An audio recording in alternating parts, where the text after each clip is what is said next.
Okay, I think we're going to go ahead and get started. So welcome. I'm just going to quickly share my screen here. We have a few introductory slides to get us started this afternoon. Okay, so welcome. My name is Kristy McQueen, and I'm the Senior Director of Talent Development here at Ahria Consulting, and I will be acting as your moderator this afternoon. I will introduce our very important panelists shortly to get started on our discussion around leadership development in challenging times. Really briefly, for those of you that maybe aren't familiar with Ahria, we are an HR consulting firm. We're based here in the London area, but we serve a very large catchment area all the way up the Bruce Peninsula, over towards the Kitchener-Waterloo area, right down to Lake Erie, and as far over as Windsor. The primary focus of our firm is around on-site and on-call HR advisory services, particularly for small to medium-sized organizations. We also offer psychometric assessments. We work in talent acquisition or recruiting, executive and leadership coaching. I manage our talent development space, and we do a fair bit of work around career transitions as well. You're more than welcome to check us out online at ahria.ca. Follow us on socials. In particular, I always like to plug our LinkedIn and our Facebook. You can subscribe to our YouTube channel and check out our weekly Terry Talks from our CEO and managing partner on hot topics that are currently trending in the HR world today. Before we jump in, I'd like to go over just a few housekeeping items for all of you, especially for the participants that are joining us today.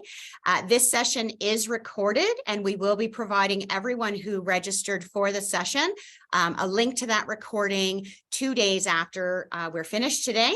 We are scheduled to be together for an hour, and so my commitment to you is that we will stop at 1 o'clock, and that will include our panelists sharing some of their opening remarks and insights, answering some of the questions that we had come in advance, responding to questions that come in through the Q&A throughout our time together. All of the participants will be muted during the session. That enables the panelists to be able to share without interruption.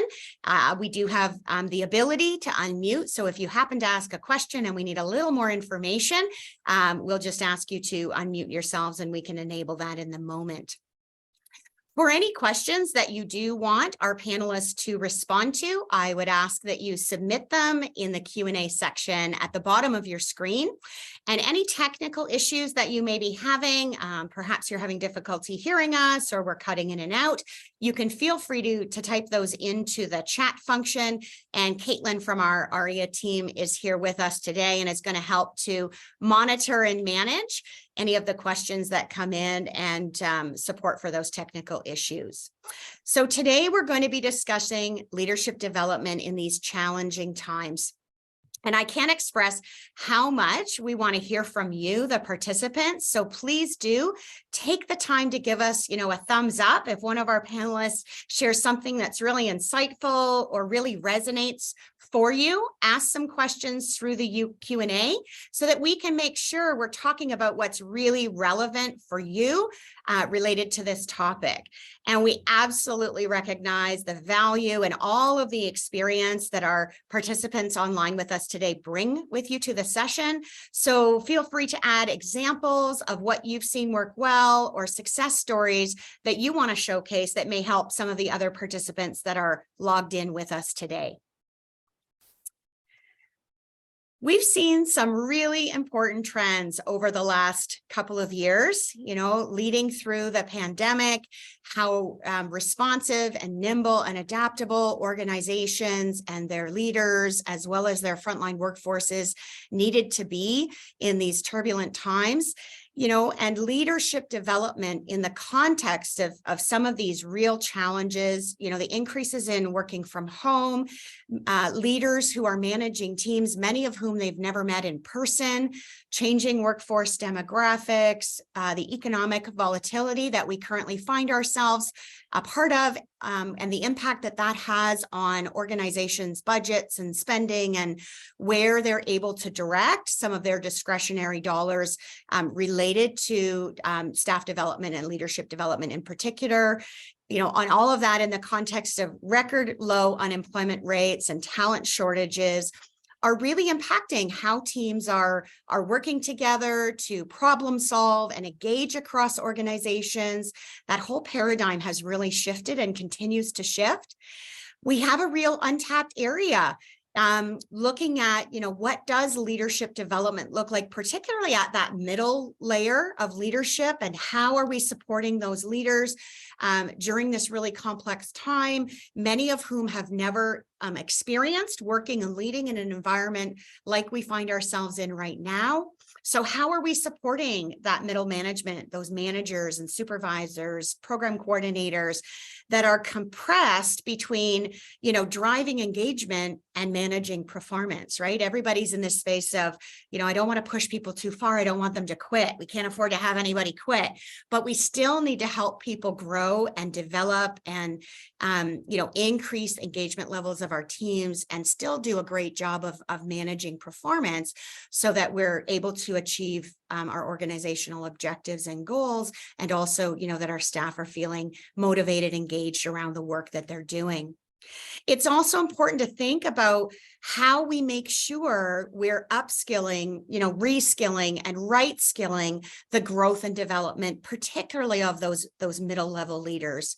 And lastly, when your company is willing to make an investment in leadership development and stay true to that commitment, how do you ensure that learning really sticks, given the overwhelmed and overworked space that many leaders find themselves in, where they may be struggling with their own engagement and commitment to their organization? So how are we crafting solutions to ensure that learning is sticking and is really meeting the needs of the folks that we are investing in? Needless to say, there is lots for us to talk about today. And so I'm really excited to move to introducing our amazing panelists that are with us today.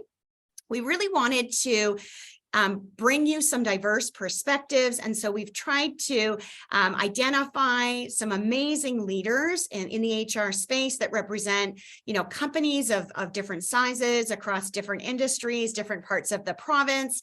And so I'm going to jump in, and I'm going to start by introducing Jennica Cottenie, and she is a certified human resource professional that has focused the last 10 years of her career in the manufacturing sector, primarily with Britespan Building Systems Inc.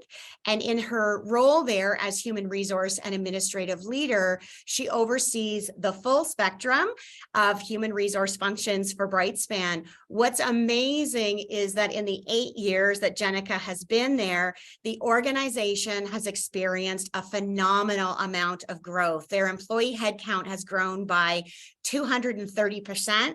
With no signs of slowing down. So clearly they're doing something right. Really excited to hear Jenica's solutions and some of her insights in what has helped them to grow in an environment where a lot of other organizations, particularly in the manufacturing field, are struggling to find, enough of the right kind of human resources. So we're so excited, Jennica, to have you here today. So welcome. And maybe I'd invite you to share with us, why is this topic so important to you, and any opening remarks that you'd like to share? Yeah, no, absolutely. Hello, everybody. Good afternoon. Thanks, Kristy, for that wonderful intro. It's so flattering. It's flattering even just being invited to speak on a topic like this.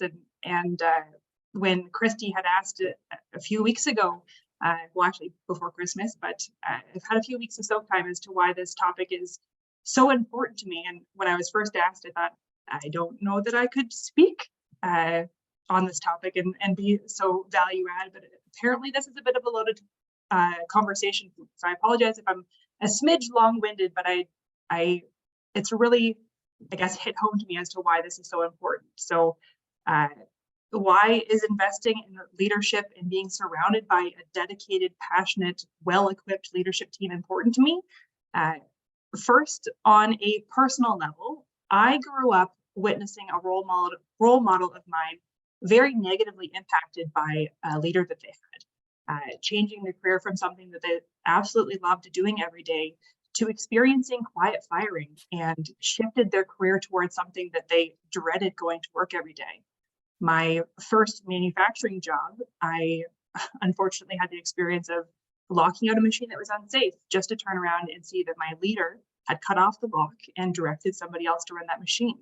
Now, not all of my early employment experiences were all doom and gloom when referring to leadership. I left a job to go to that higher paying factory job. And the leader that I left behind was the type of leader that, frankly, she came to my grandmother's funeral and followed up with me every single day after that for months, because she knew how important that loss was for me. So just like everybody on this webinar, I was very much influenced by the leadership that I had. And that's likely what the mashup of all of those experiences that led me and fueled my passion for HR and really began my appreciation for what a good leader looks like.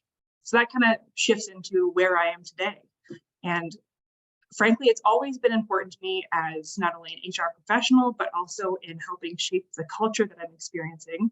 But I think it's important for leaders to be accessible, empathetic, resourceful, neutral, positive. Basically, all of those great adjectives that you want your HR representative to be for your organization and for your employees.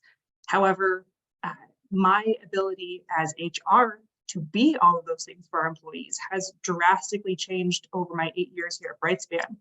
As Kristy had mentioned, the growth that we've experienced is actually continuing to go up. It's a little over 330% now. So in the coming weeks, we will have gone from 42 employees when I started to well over 140.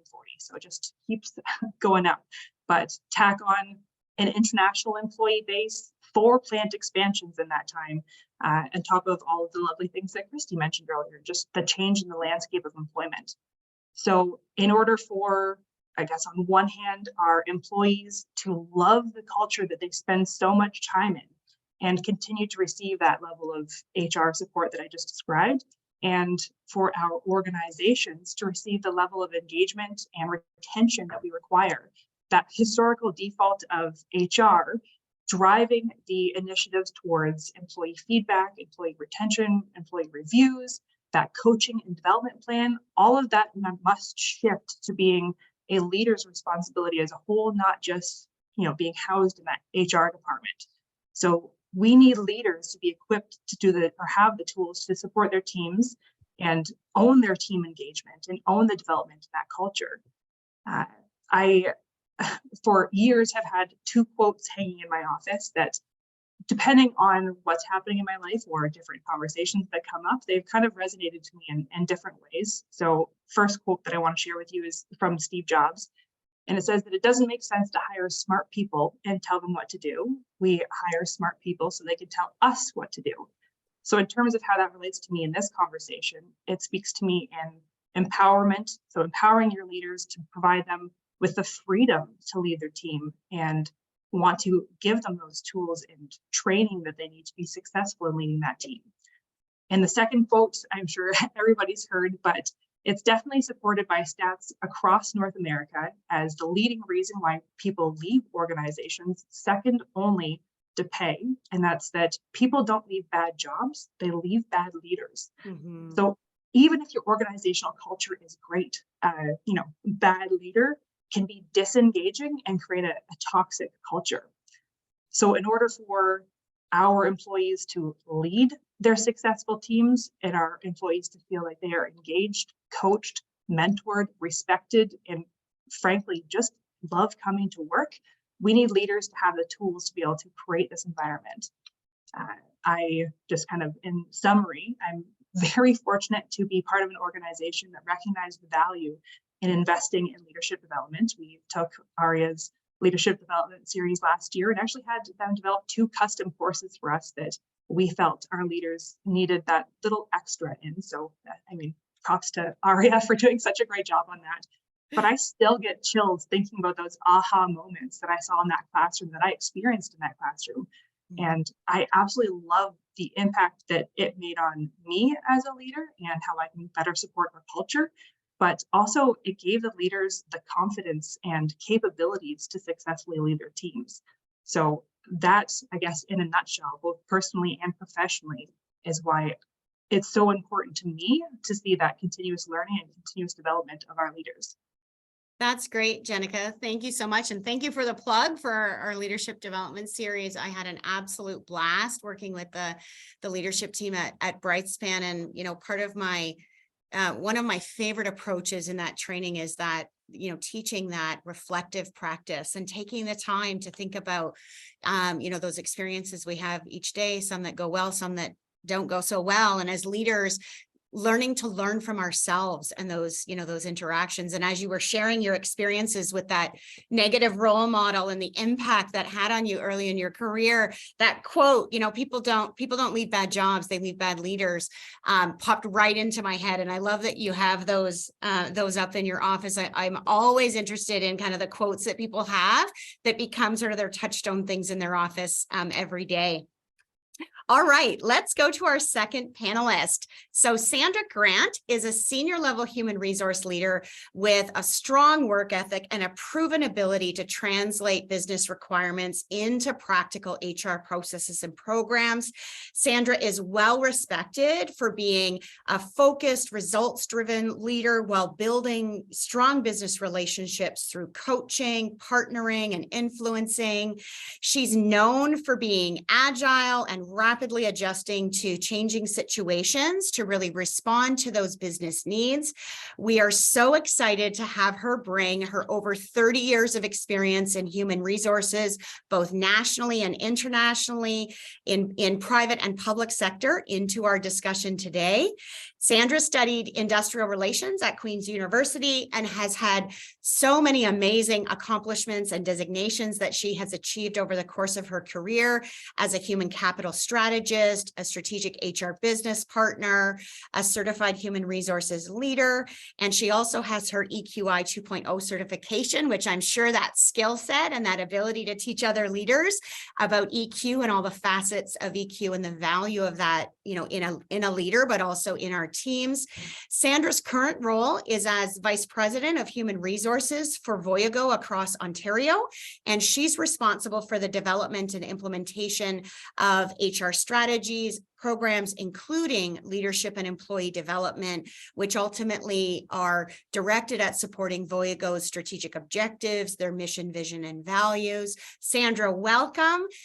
Please share with us a little bit about why this topic is important to you, even when times are challenging. Yeah, thanks very much, Kristy. That was a very complimentary overview. As Jennica said, a bit humbled here, but yes, thanks very much. I think for myself, similar to Jennica, you know, I've had a lengthy career. I mean, I know you've pointed it out, 30 years. So aging myself, but I've worked in all different types of industries. You know, I worked at Canada Life. That's where I was talking to Carey beforehand, where I started my career. And so when I reflect back on organizations that I've worked with in the past, and how important the leadership model is and how important the leaders are in your organization, because they are going to make or break your successful organization. You know, I've had experience working in one where, you know, changes happened at the top and it really crumbled. It really crumbled the culture and it really crumbled the leadership that was underneath them. So I've been on both sides. You know, I've had some very, very strong, successful leaders that I would call my mentors over my career. So I think the topic is very important. And when I go to an organization, it's very important that, you know, we're building frameworks for our leaders to be able to develop them. Kristy, you had mentioned in your opening remarks about turbulent times, and I wrote that down, just point forward, turbulent times, because we've all experienced it over the last couple of years. And in the industry that I'm in, we are a transportation company, a people transportation company. So, you know, we work in 3 different facets. So we have medical transportation, we have school busing, and we have transit systems across Ontario and across Canada. And, you know, those turbulent times for us were with COVID, because we had the full gamut. We had administrative teams that, you know, had to be agile and went to work from home, but we're 365, 24 hours a day, So we had operations teams that didn't skip a beat. And in fact, on the medical side of our business, we were very, very busy. And, it was very tough for our leaders to manage in that. We were working very closely. We were handpicked by Ontario Public Health to transport COVID positive patients very, very early on in the pandemic when we didn't know what it was. And so as leaders, how do you motivate your staff to go out in the unknown, even though most of our staff are first responders and they've been trained? How do you get them out there, and how do you encourage them to continue to do the great work that they do? So, we've had a lot of ups and downs in that, and we've been able to come through. But I think it's been very important for us to continue to support our leaders, to support their teams. And, that's been very big. More and more, I'm sure everybody can attest to, we continue to deal now more than ever with a lot of mental health issues in the workplace. And so it's been important for us to provide our leaders with mental health training, as well as your traditional leadership development series. And then you mentioned kind of my EQI background and conducting assessments. And so we've really just started on that journey, because we've had some training sessions for our leaders to help them understand, what their emotional intelligence is. Because I believe, the more you know about yourself is how you're going to be able to mentor and develop your staff. So I think, it's very important now more than ever, I think, to develop those leaders. We are also dealing with leaders that have remote teams. We have leaders that have teams that are out on the road day in and day out.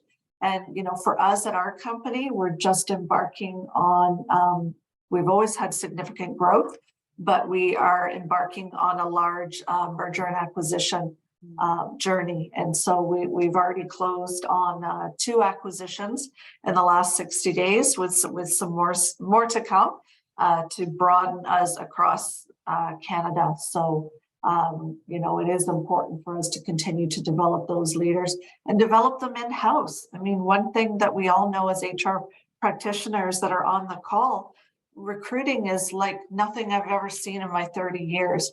I mean, I'm, hiring senior level individuals, director levels individuals, and you still have that ghosting. So it's very, very difficult to find staff and to find good qualified leaders to bring into the organization. So now more than ever, you want to retain the good people that you have and retain the leaders that you have. And it's really important to develop them in order to be successful. That's great. Thanks, Sandra. So much of what you shared in your opening remarks, resonated for me. Sounds like there's some, big change as far as the scope of, Voyago's reach. And, with that change, that pivotal role that middle managers in particular play in helping people respond well to change and, move through those transition phases of, letting go of the old and kind of being in limbo for a bit and really embracing the new. And I love one of the first things you said was really around that impact of change, and leaders really make or break how that change goes within the organization. If it goes well, it's fabulous. And if it doesn't, kind of the whole thing crumbles, right? Trust in leadership is fractured, and it can really have a negative impact on the culture of the organization and on the organization as a whole. You touched a little bit on sort of some of the mental health issues that you're seeing in the workplace. We hear a lot about, leaders needing more around resilience and wellness, not only for themselves, because of course they're struggling, but also in how they're supporting their teams. We're going to talk a little bit about more about some of those challenges that each of you are seeing and hearing within your organization. So I'll be interested in to hear how you're sort of coming at that mental health supports issue for your leaders in particular. Yep. Great. All right. So let me just get my slides to advance here. Our third panelist is Carey Franklin-McInnes. She is an award-winning learning professional that has so much passion about performance support and helping organizations to really develop the critical skills that they need to thrive. Carey describes her superpower as the ability to distill business objectives and priorities into clear, actionable learning and performance strategy. I think for any organization organization. Having that superpower in-house is a big win, Carey. She uses her 20 plus years of experience sitting in, all different roles, all different chairs within the learning and development world to really inspire and lead learning and performance of teams. And we're so excited for her to be here today and share some of her insights. Carey is a certified training and development professional, and she's currently serving as the Assistant Vice President of Learning and Performance Development for Canada Life. She is also the co-chair of the London and Area Institute for Performance and Learning. And so any of you that are kind of in the L&D space, Carey's name is probably familiar to you. Now, outside of work, Carey spends time wrangling her two boys and kind of hiding her eyes from the mess that those folks leave behind and swearing excessively like all moms do. She loves being active and reading and inspiring everyone to find the little sliver of fun in everything they do. Welcome, Carey. Tell us a little bit about why this topic is so important to you and any opening remarks that you want to share around the topic. Well, thanks, Kristy. So great to hear from my fellow panelists and to be joining you today. And hopefully we'll have fun with the remaining 34 minutes and interested to hear your questions and comments on this topic as well. Really resonate with Sandra and Jenica's comments. Jennica, your personal connection, I couldn't help but recall, ironically, one of the area senior directors that is now on the team was a leader of mine way back when I was quite early, as still an individual contributor and almost considering becoming a leader. So the power of having that great role model, and also still remember the pain, some of those bad role models, which, I like to think that error-based learning is an actual technique, and it's something we don't necessarily want our employees or our leaders to feel, but having those role models, having those experiences to call on, you realize how much it matters. And the moments that matter really don't happen. I shouldn't say that. They do happen at those big milestones in a career, perhaps when at those formal performance reviews or when there is that TSN turning point career development conversation. But I also think leadership happens at the moments in between. It is the connection that they make, the trust, how we can develop that. And not to reiterate what Sandra and Jennica had said, but I think it's also recognizing the HR professionals, the power of the leader as an activator of culture for an organization. And two things in particular I want to call out specifically in terms of where Canada Life is and how it might resonate with leaders and other organizations is, Sandra called out some acquisitions, work that's happening. Jenica's the increase in workforce. At the end of the day, that's a lot of work that's on a leader's plate as well. But they have to help really drive that. So for Canada Life, where Sandra and I were talking, Sandra, when she was with Canada Life at the time, it was London Life. Many of you know that building in London or the iconic building in Toronto, or if you ever go to Winnipeg, you'd see the Great West Life buildings there. They've now all been rebranded as Canada Life. That's great in the consumer marketplace, but as a leader, how do you really act as a servant and as a activator of that change for the organization, especially when we have many leaders who've grown up here and still really aspire and connect to those previous brands.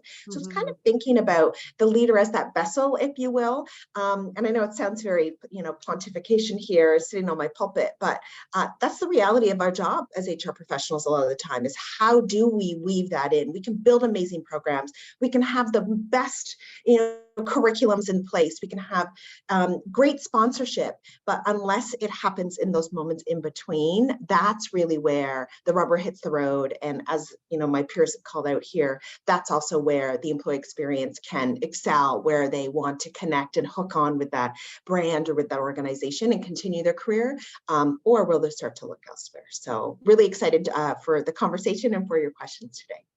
That's great. Thanks, Carey. I love what you said about leadership happens in the moments. One of the phrases I often use, in an ideal world, 8 hours a day, most leadership roles look bigger than that. But those 480 minutes, right? And literally 1 minute at a time, you can make an impact for good or not, right? The offhanded comments, the little sort of rewards with our words that we can give people in the moment to let them know, hey, we're paying attention. You're doing the right things right now. And it's helping. It's, it's moving the mark, are so important Okay, let's jump in with some questions. I'm going to stop the screen sharing so that you can see the panelists as they speak. So again, folks that are on as participants, please drop your questions into the Q&A. Caitlin is going to monitor those for us. I'm going to kick us off with one of my own questions. Selfishly, I get to do that because I'm the moderator. So I'm going to start with Jennica. Let's start with you. When you think about this current environment that we're in and the coming year, what are the most important things from your perspective for organizations to consider around leadership development? What's the secret sauce? I had put some notes down on just different things that I think have been important over the last year and definitely the coming years. And the first note that I actually had down kind of on this general topic, Sandra actually spoke beautifully to it, and it's about mental health and leading with empathy. Mm-hmm. I think that that's definitely one of the biggest, I don't know if it's a hurdle or something that our leadership team has struggled with. You know, we have a lot of the old school leaders with the mentality of you just come to work, you collect a paycheck, you just do the job. And shifting into that climate today, where you know, just getting people to show up that have a pulse has been a challenge. So I think that making sure that we equip the leaders with the tools and resources, not only just to do the task at hand and have an engaged workforce, but part of that is that softer side that, you know, we as leaders don't necessarily always experience, that, you know, are as much impacted by those cost of living inflations and you know, possibly living paycheck to paycheck. So when employees express concern, whether it's you know, just buying the same bag of milk next week as I did last week, all the way through to it has been a very challenging few years. And if they're not impacted today, they very well could be impacted in the future, and giving our leaders the skill set to deal with that properly. And it's not just a one-time conversation of, okay, yeah, no, I did a good job, I coached you today. It's making sure that we're following up on those conversations, that it's ongoing and checking the pulse today, tomorrow, next week, to make sure that they feel heard, they feel seen and supported. Closing that feedback loop and recognizing that it's actually continuous. It's not a one and done. Yeah, very much. Sandra, how about from your perspective, what are some of the things in this current environment, or even, you know, out 12 months, that it is really important from your perspective at Voyago that you're paying attention to around leadership development? Yeah, I think similar to what Jennica just mentioned, it's supporting our leaders, because, you know, they have their own concerns and their own issues as a leader. And, you know, what I find is just the constant checking in with them and seeing how they're doing, because the more we can do to support them, then they can support their employees. And, you know, we never had Teams or Zoom that we used on a regular basis before the pandemic. But it has been, I find it's been one of the greatest tools that we implemented into our business, because I rarely pick up the phone to talk to a leader. I do it on Teams because I want that visual with them. I do, it sounds silly, but I find that there's just a better connection with a leader, with an employee if you can, but definitely with working on helping to develop our leaders, just having a conversation with them and being able to see them and, you know, hear from them and their body language and everything. So I think that's really important for us right now, because, you know, the environment we're in, we're all across the province. And so it was very rare for us to come together anyhow, because we don't work in one building. We've always been spread across the province. And so, you know, before the pandemic, it was difficult, but, you know, we'd all get together maybe once a month or whatever and have that interaction. But you know, now we're starting to get back to more in-person meetings. We've done a lot of training. And Kristy has been a great facilitator for us, and we've done that all virtually as well. But I think just even having the opportunity to interact has been really important. Carey, anything to add? Yeah, I think the thing I'll add to this, and I've noticed James has a question in the Q&A, so it might weave into that. I think one of our biggest challenges is consistency. Mhm. So how are we building this? And it's wonderful when you can work with Ahria or other firms in that space that can bring that expertise. But oftentimes those interventions are for one team or perhaps one division. So then you start to build a bit of inequity, you know, whether it's certainly not planned in that way, but you know, how do we democratize learning and do it in a way that we are focused on the skills that an organization or a company or a team is going to need to future-proof, not necessarily all the gaps that are based on the individual. So we want to make sure that we have that individual plan for leaders where they can focus on their own needs and based on their specific areas. But I do often think that it waters down that building that real bench if you are not really purposeful, because I think the other thing that's important, and this maybe will come up as it always does, one of the biggest challenges is time. I mean, the fact that we are even taking this hour out of your day to invest in this for this conversation, we always feel great after, but you paid that for that, right? You have the emails, you have what you're missing, probably haven't had your lunch, you've got to squeeze that in. So if we are going to that 480, I didn't write it down, the 480 seconds or minutes that you have to leverage. If we have 60 of those minutes, if we have 60 of those minutes a month, how are we going to make sure that that adds the biggest value to the organization? I'd say in terms of some of the development planning for the succession, I'm really interested in building my middle managers because they are my leaders of tomorrow. And I probably have a better chance to build those great behaviors when they're in the very tactical roles, where they're in the line operational leadership in the moments, as Jennica said, the coaching, the feedback. You know, they're building these skills now and getting the chance to practice it versus when they're at a higher level and more that strategic vision and pushing in the innovation for an organization. Having that foundation is so critical. So that's what I'd add there, and certainly see some questions coming in. So excited to hear it. Yeah, this is great. And I love just what you said around the middle managers being the leaders of tomorrow. And it's sort of like, we want to catch them and invest in them in their development before they learn any bad habits, right? From those less than ideal role models where we can really give them a safe place to practice and make mistakes and learn from them and really support their development. So James has submitted a question. Many CEO and executive leadership transitions happened, during the pandemic or on the heels of kind of year two. People were tired and, if they were close to retirement, they're like, see you later. I'm good. And those roles were filled by individuals that were, qualified and effective, and also some that maybe were less qualified, less effective. And obviously, then organizations experience different results because of that leadership. So from your perspective, what needs to happen now to develop strategic and effective leaders to address, this imminent void as more and more folks close to retirement are maybe choosing to leave early? So maybe Carol, I'll start with you first this time. What are your thoughts on that? Yeah, so I definitely think that middle. So I think it's being thoughtful as well about, it seems that we are very much focused on executive development. It's probably where you're putting the most funding and budget, where you're putting the most time and energy, which is fantastic.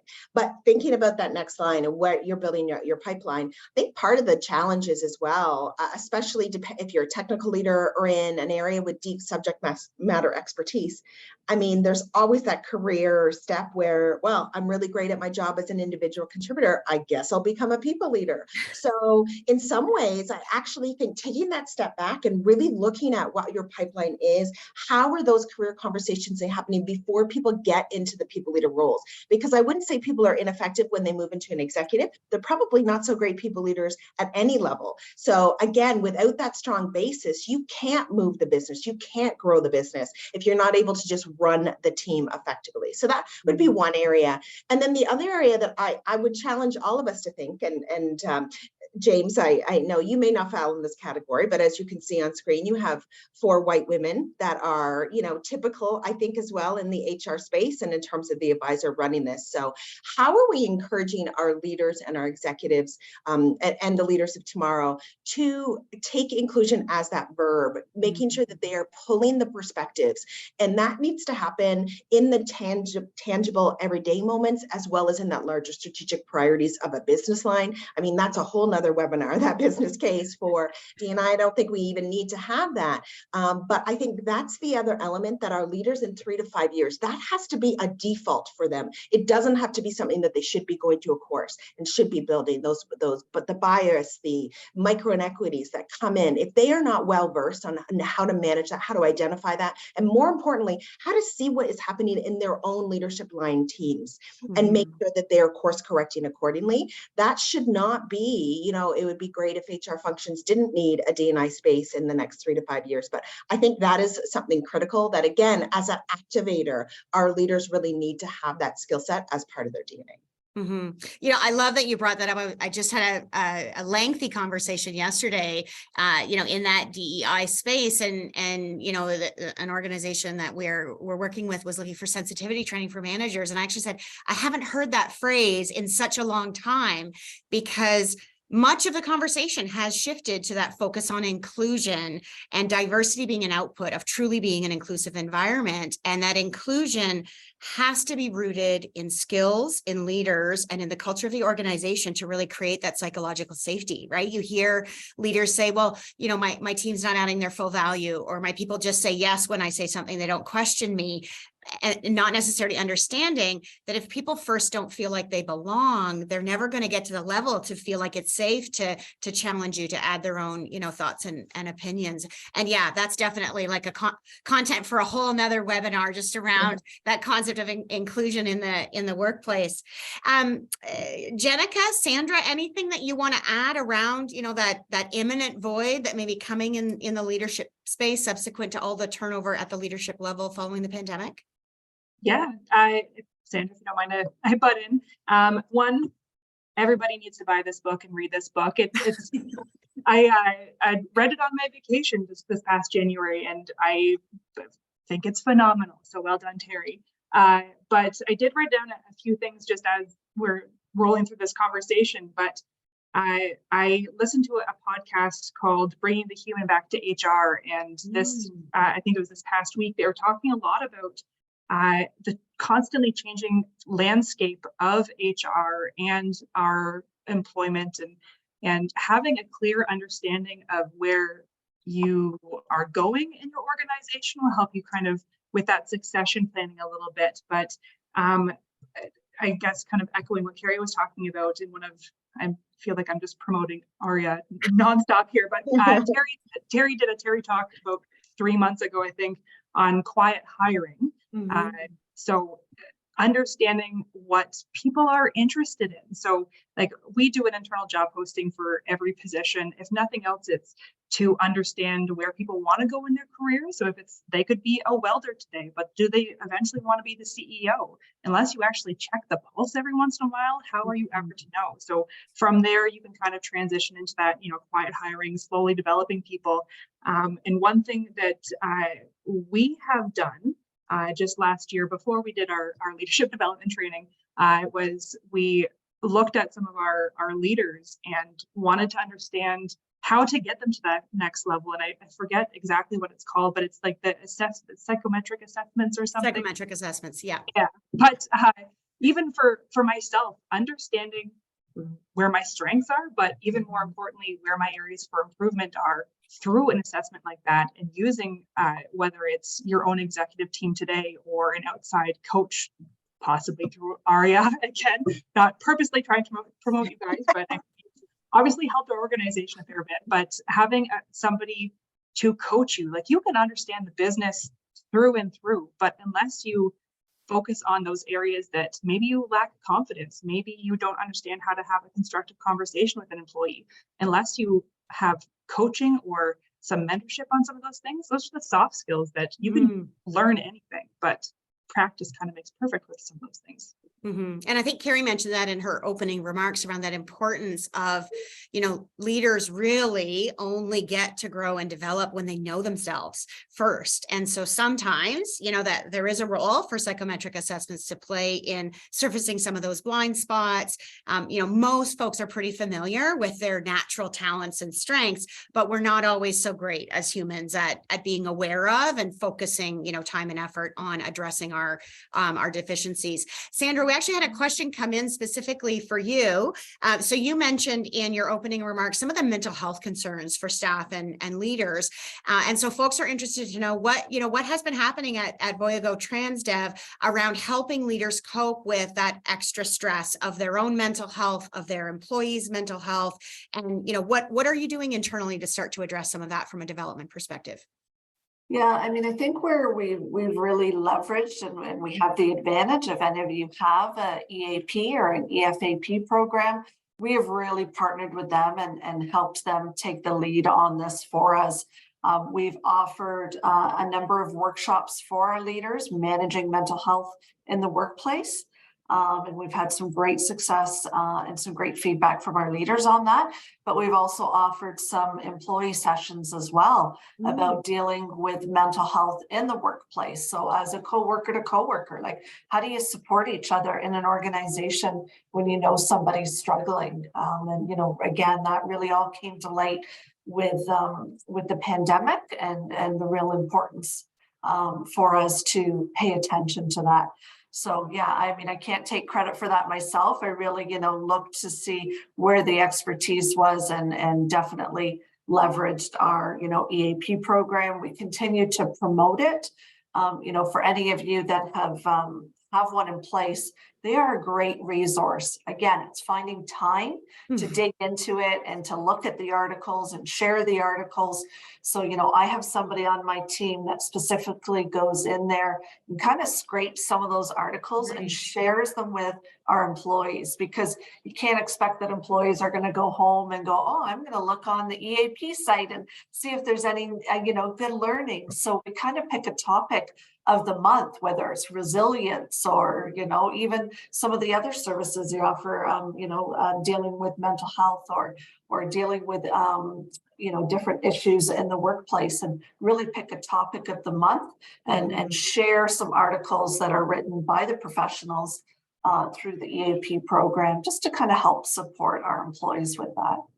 Great sort of multi-pronged strategy, education for the leaders from the front line, and that value of peer-to-peer support, I think, is often not ignored, but undervalued. And, in our leadership development series, we do a lot of teaching sort of from behind, I'll say. People don't even realize we're teaching them how to do good peer-to-peer support, leader to leader, which is a great strategy, especially if you don't have a lot of sort of dollars, bucketed for leadership development. You can gain a lot of development by being artful in how you pair people up. And Carey, thank you. Carey's put a link for those of you that are on as participants. She's put a link in the chat with some website with access to mental health resources and supports. So please do check those out. We do have another question here. So from Janine Hamilton. I know Janine. Hi, Janine. So it's obviously COVID's been a really stressful time for all kinds of organizations in different sectors and industries, particularly in healthcare, and finding staff to, work in the healthcare environment. So her question is, how do you manage staff who maybe don't have the same work ethic as the staff that have been doing the job for years? And as a leader, when you're trying to come from a place of support and empathy, but we, see some individuals repeatedly cutting corners, kind of, phoning it in. How are you supporting leaders, or what are your suggestions around how to manage performance in that kind of context? So maybe actually, Sandra, I'm going to go back to you and let you start first this time. I think just supporting. So tell me again. So supporting leaders who want to come from a place of empathy and support for their staff, but where they're having sort of a chronic issue with sort of some smaller infractions around work performance, and how should they be managing performance at this time? Yeah, I mean, I think it's important to address performance with our teams, and while we're not in healthcare per se, we do have a large arm of our employees who work on the medical transportation side, so have had to deal with that over the last couple of years about people just refusing to work and saying, I'm not doing this, I'm not comfortable, right? And so it's been very stressful because we are partner with every hospital in Ontario, and so it was really equipping the leaders with being able to use their, I guess I would say, influential skills about, helping people address their concerns. Listening is the biggest thing you can do, right? When you're trying to alleviate concerns, especially in those early days when we didn't really know what we were dealing with. And, our staff had to be in full PPE to transport people.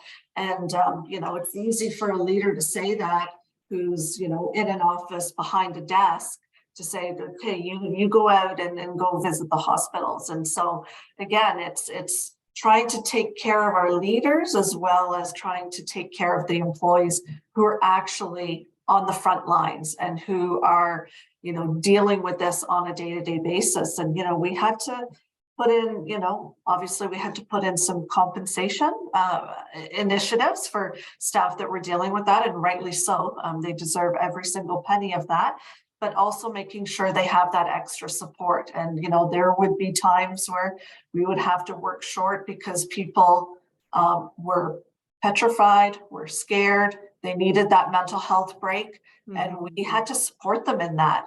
So, in days gone by, they'd be reprimanded for, calling in sick on the last minute. And I think it's really important to, you have to manage performance and when people are just calling it in, as you say, but I think it's really important that you have that level of compassion. Now more than ever, it's important for staff that are working on the front line.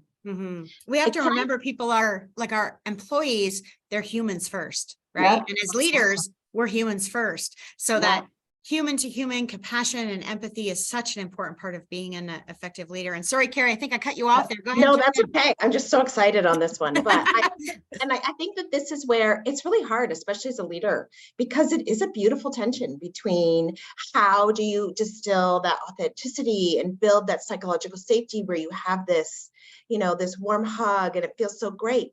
But the reality is people still have to do their job. So I find that part of the capability development we still have to work on, and this was needed before COVID as well, is to get over being nice. I think to Janine's question, yes, obviously there's very specific situations when you think about the stress that our healthcare providers and other service industry, any of our frontline workers really in any industry that they've been put under. I mean, that's tremendous. But it's sometimes just actually putting on your big boy girl pants, right? And having the hard conversations and saying, especially if an organization or business is starting to move towards higher performance or expectations, you have to be able to eventually say, I understand this might be hard. This may not have been the expectations that you once worked under. We will continue to grow and evolve, and we need you to come along the way. How can we work with you to make that happen? If it's not, then you have to move into performance management, right? So I think that ultimately, sometimes it is hard to be a people leader, and it takes courage to have those conversations. So I think that's something that needs to be baked in. And I think for organizations to consider, how are you making safe spaces for your leader to practice at having those conversations? Yes. And are they being vulnerable to say, I need to have a serious discussion with you, Susie Q.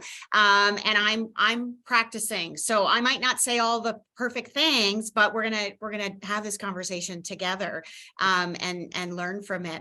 We have about 5 minutes. Sorry, go ahead, Sandra. Sorry, Kristy, I was just going to say, but it's important to equip your leaders with those skills to be able to do it, because as many of us know as HR professionals, some of those leaders just want to pass those issues on and those people on to HR to deal with, right? And it's like when you're in a large organization, we have 2,000 employees, my team can't meet with every single employee. So it's important to develop those leaders to be able to have those conversations. And as you said, it's just a human to human conversation. And if you slip up or say the wrong thing, that's okay. At least you're paying attention to them. That's right. That's right. Being present, right? Yeah. So we have about 5 minutes left before we need to start to wrap up. And I know folks are really interested to hear from each of you, sort of what's been one of your, super effective strategies that you've leveraged around talent development or leadership development over the course of the pandemic. And so, I'm assuming that strategy was probably in response to a particular or unique challenge within your leadership team. So maybe this time I'll start with Jennica. Sandra, is there one tangible practice or strategy that Britespan has implemented that's really helped to support leaders during some of the challenges that your teams are experiencing right now? Well, two things. I also see another question in the chat that this kind of speaks a little bit to this one around performance management, but it ties into your question, Kristy. But one thing that we've tied into a performance management system and encouraged our leaders to use on a regular basis is that skill will matrix that sometimes people just, and again, ties into that last question from Janine of, what is their motivation? What are their gaps? And maybe it's a lack of understanding. We are going to have, the next probably decade of some retention challenges and high turnover. So sometimes it's not that people don't want to do the job. Maybe we're not motivating them properly. Maybe we're not creating the plan that's so specialized and specific to help them be engaged and successful. But sometimes it's just a knowledge gap. So anyways, skill will matrix, big fan. But one thing that we specifically have done pre-pandemic, but have brought in or brought back now that meetings can be back in person, is we have an operational leadership team. So that team is leaders from all functional areas that come together and sit in one room and discuss the challenges that going on, really everything that's happening in our worlds. It's so easy to operate in a silo if you don't have those conversations. And it's also so easy when you have those conversations to not have to reinvent the wheel and share ideas and work as a team. You never understand what somebody else is going through unless you ask and sit and have that conversation. Mm-hmm. Thank you. Carey, how about for you at Canada Life? What's one really tangible practice or strategy that you've put in place in, I'll say, the recent past in response to a need from your leadership team? Yeah, I'd say, as much as I'm an HR professional, I feel like I'm more of a marketer, because whether you have an internal team that can deliver and create content, you're partnering with an organization, chances are you do have some tools that are there. I think oftentimes we underestimate how hard it is to get that content, or are people actually, how are they obtaining it? How would they even know that it's there? So what we did is we developed a series very similar to what Sandra was saying, like on a monthly basis. We called it a table talk series. This came during the pandemic and it's continued past, but it was the whole concept was help leaders put their own oxygen mask on first. So we talked the workplace strategies, which is sponsored by Canada Life, by the way.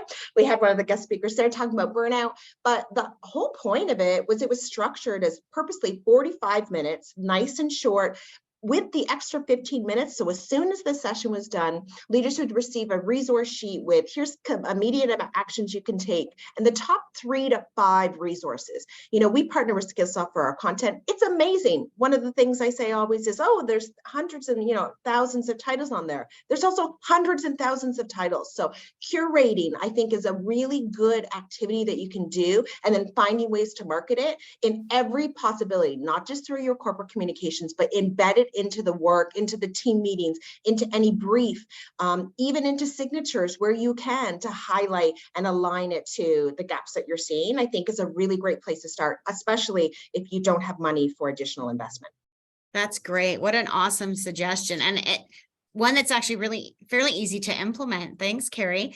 Sandra, last comment to you, a tangible practice or strategy that you've implemented at Voyago in the recent past.